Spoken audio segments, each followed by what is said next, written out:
7 de la tarde, 50 minutos, no 7 de la tarde, 6 de la tarde, 50 minutos, 7 menos 10 de la tarde. Y como siempre decimos, festejamos que utilicen este espacio, aprovechen el tiempo en este programa y en esta emisora para que cada quien pueda decir lo suyo, sus carencias, sus necesidades, sus reclamos, su denuncia.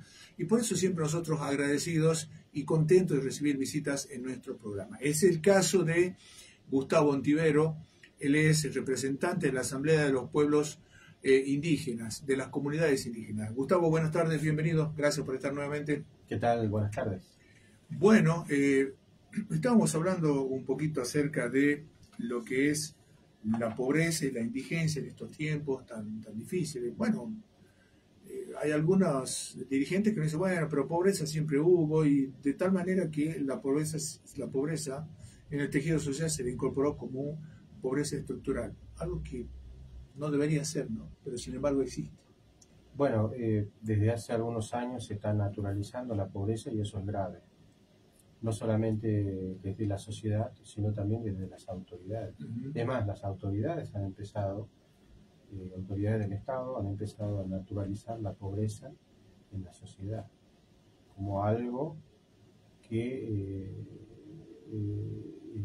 es inherente a la sociedad, forma parte de la sociedad, y por eso se ha multiplicado la pobreza. Ahora, tal vez pueda equivocarme, ¿no? Y con esa duda digo, pero la pobreza es negocio, ¿no? Para algunos. Claro, no, la pobreza es un negocio para los que tienen poder, no para los pobres. Para los pobres es desgracia y es un mal pasar en la vida, con todo lo que significa no tener medios económicos de subsistencia básicos y que esos no permiten tener otros elementos vitales para la vida, como es el esparcimiento, como otras cosas, todo lo que integra nuestras vidas en el siglo XXI. Ahora, este tema de la pobreza, Gustavo, requiere de un análisis mucho más profundo, digo, desde el punto de vista sociológico, bueno, económico, académico, antropológico. ¿Requiere un estudio?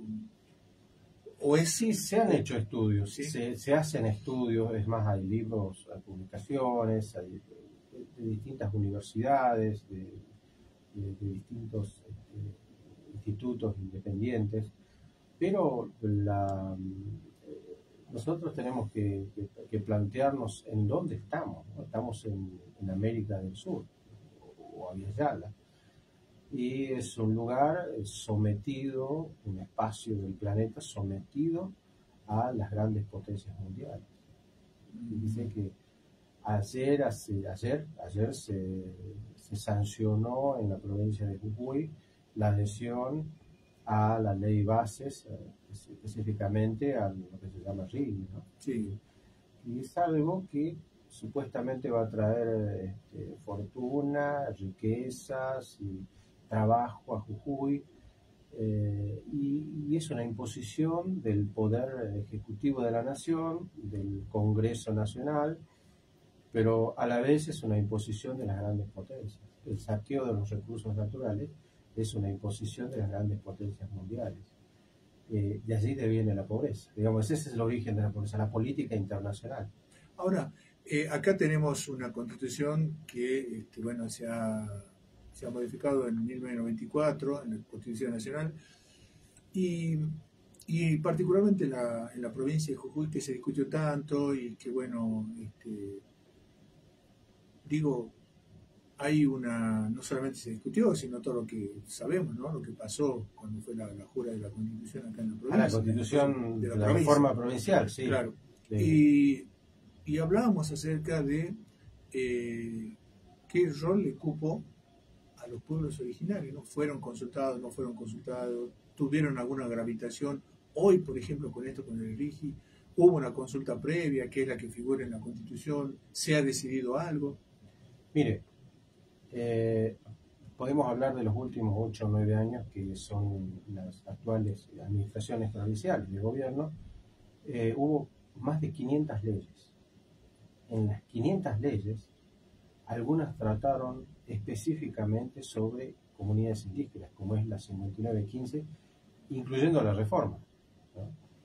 En donde no se hizo ningún tipo de consulta a las comunidades, ningún tipo de consulta, es más, ¿no? En este caso del RIGI, de la adhesión al RIGI, los mismos diputados, el Poder Ejecutivo y los mismos diputados oficialistas rechazaron la participación de los pueblos indígenas, es decir, violaron el derecho de participación, el derecho constitucional de participación de los pueblos indígenas en esta adhesión y en, bueno, todas las leyes que hicieron estas más de 500, y también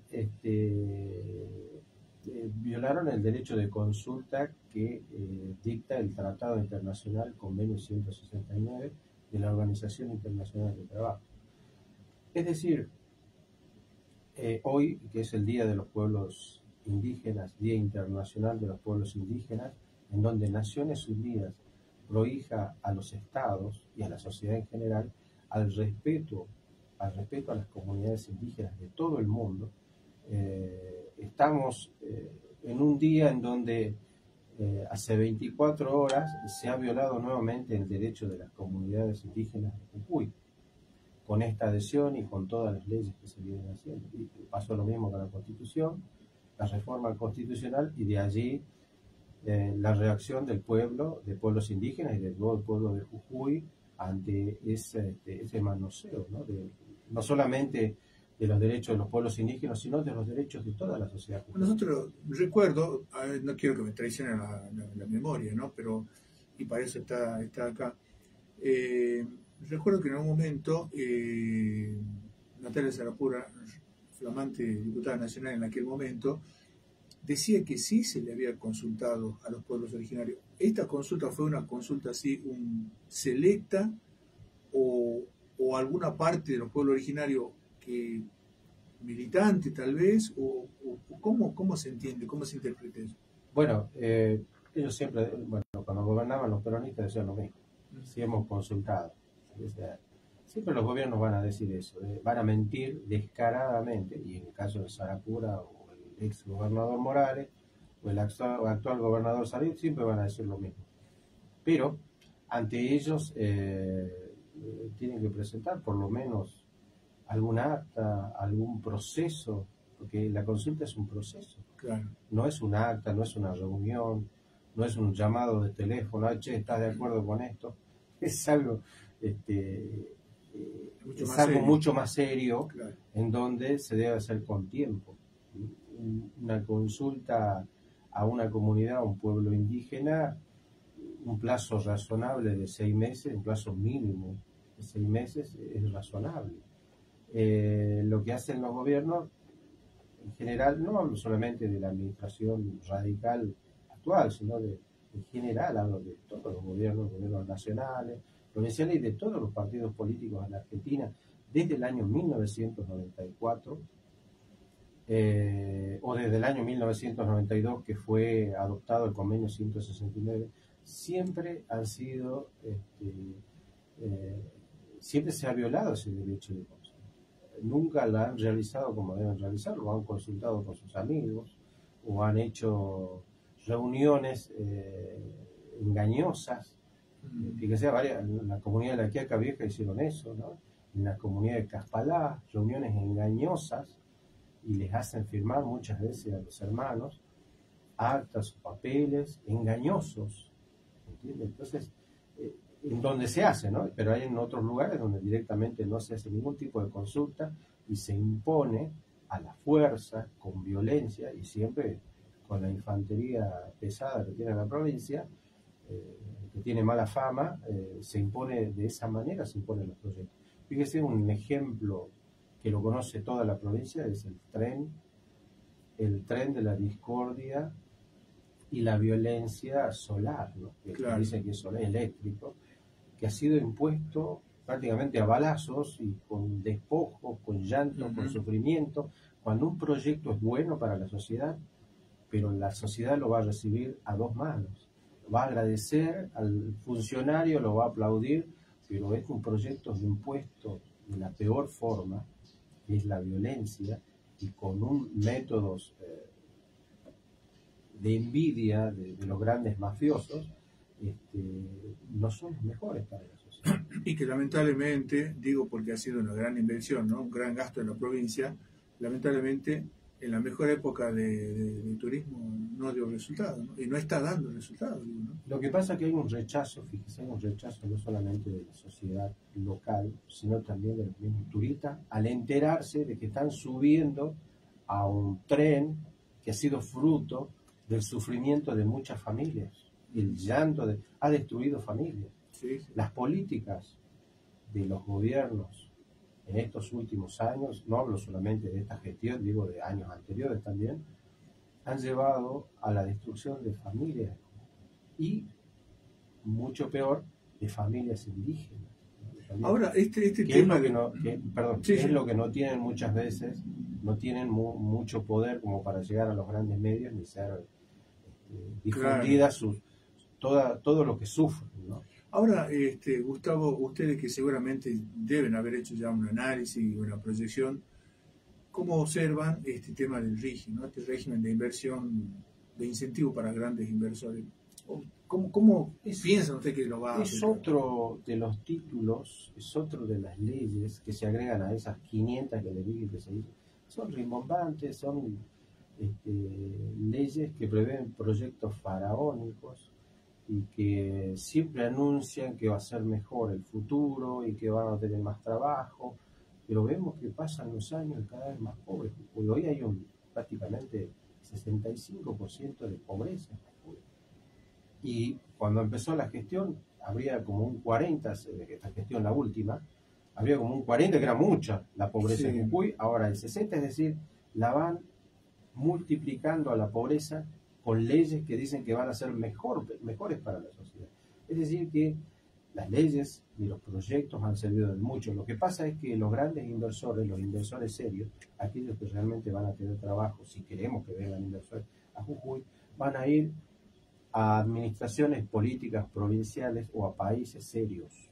No van a cualquier lado. Imagínese un inversor de aquellos del primer mundo que ve violencia para imponer un ferrocarril, violencia para imponer el litio en la salina, violencia para imponer los paneles solares, violencia para construir una escuela en una comunidad, ¿no? Violencia cuando, en el caso de Caspará, la propia comunidad le está brindando un espacio al Estado para que haga la escuela. No, la escuela en su capricho quiere destruir una cancha de fútbol para hacer una escuela. Imagínense ese tipo de violencia. Hay mucha gente en el mundo que son mucho más serios, inversores y empresarios, que primero se miran a sí mismos, miran las administraciones políticas y dicen, nosotros no podemos formar parte de esta violencia.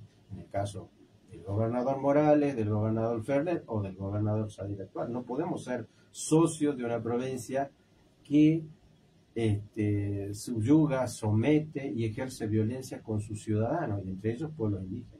Ahora, brevemente, ¿qué es lo que qué pasos van a seguir, ya que les dieron la espalda acá en la legislatura? Bueno, los pasos que seguimos siempre es lo que llamamos lucha en una causa indígena totalmente desigual, asimétrica. Tenemos en contra a la legislatura, a la justicia, tenemos en contra a los intendentes, concejales, no tenemos amigos en el poder, además de algunos grandes medios también que dicen muchas mentiras, ¿no? Grandes medios de Jujuy dicen muchas mentiras sobre los pueblos indígenas, y con toda esa, esas desventajas, los pueblos indígenas, las comunidades, las familias indígenas quieren conservar su forma de vida y sus territorios, sobre todo, ¿no? Y especialmente, fíjese lo último que pasó en la Quiaca Vieja, con 5 familias que todavía siguen en la ruta bajo el frío y hostigados por el Estado, ¿no? Fíjese esa violencia que no sale por los grandes medios de comunicación en Jujuy, pero sí se distribuyen a través de las redes sociales que llegan a los inversores, y los inversores muchas veces dicen, no podemos formar parte de esto, y por eso mismo no hay desarrollo en Jujuy. Hace muchos años viene sucediendo esto en Jujuy, y no vamos a tener desarrollo. De esa manera no nos vamos a desarrollar, y si queremos que vengan inversores, no van a venir la clase de inversores que queremos que vengan, ¿no? Claro.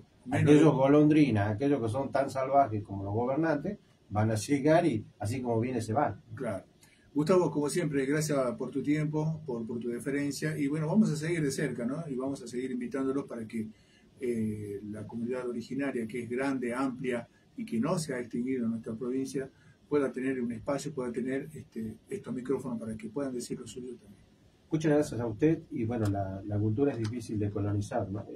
Las comunidades continúan con su forma de vida y van a continuar siempre, y aún sea en desventaja.